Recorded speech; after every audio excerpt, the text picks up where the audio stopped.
ce passage qui nous parle donc d'Isaac, le fils d'Abraham, le fils de la promesse, et Dieu va demander à Abraham de le sacrifier, de l'amener dans une montagne pour le tuer en sacrifice. Donc Dieu dit, à partir du verset 2 du chapitre 22 de la Genèse, Dieu dit, prends ton fils, ton unique.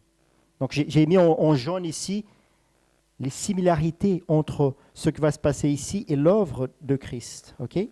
Comme j'ai dit, c'est un symbole, c'est une préfiguration de l'œuvre de Jésus-Christ. Donc, prends ton fils, ton unique, celui que tu aimes, Isaac. Va-t'en au pays de Morija et là, offre-le en holocauste sur l'une des montagnes que je te dirai. Donc, il se leva, Abraham, bon matin, et puis il fondit du bois pour l'holocauste. Donc, le bois, c'était sur lequel il allait être brûlé, il allait mourir, ok, ce bois. Est parti pour aller au lieu que Dieu lui avait dit. Le troisième jour, Abraham, levant les yeux, vit le lieu de loin. Abraham prit le bois pour l'holocauste, le chargea sur son fils Isaac et porta dans sa main le feu et le couteau. Et ils marchèrent tous deux ensemble. Tous les deux ensemble. Alors Isaac, parlant à Abraham, son père, dit « Mon père ». Et il répondit « Me voici mon fils ». Isaac reprit « Voici le feu et le bois, mais où est l'agneau pour l'holocauste ?» Et là, pardon ? J'ai pas compris. Ah oui, c'est très fort, c'est vraiment un passage très très fort. Et là, cette réponse d'Abraham, c'est une réponse qui souvent, on parlait tout à l'heure de contexte, souvent est utilisée hors contexte. Donc, qu'est-ce qu'Abraham dit ? Abraham répondit, mon fils, Dieu se pourvoira lui-même de l'agneau pour l'holocauste, Dieu pourvoira. Et beaucoup de fois, j'entends des prédications, des gens qui disent, Dieu pourvoira, et ils parlent de choses matérielles. Dieu pourvoira la bénédiction, Dieu pourvoira l'argent. Dieu... Mais ce n'est pas du tout ça. Dieu pourvoira l'agneau pour l'holocauste. Comme vous avez dit c'est un texte qui est très touchant.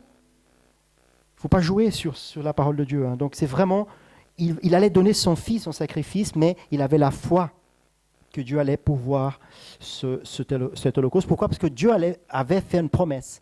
C'est de sa descendance-là, que Dieu va peupler, il va faire une grande nation. Donc Abraham savait que Dieu était puissant, même pour le faire revenir de la mort, comme l'Épître aux Hébreux nous dit. Donc Abraham leva les yeux et vit derrière lui un bélier retenu dans un buisson par les cornes, et Abraham alla prendre le bélier et l'offrit en holocauste à la place de son fils. Faites bien attention aux détails du texte. Donc, en résumé ici, on voit Isaac qui a un remplaçant, ok, pour ce jour-là, mais Christ, il n'a pas eu un remplaçant. Pourquoi ? Parce que c'était lui-même notre remplaçant.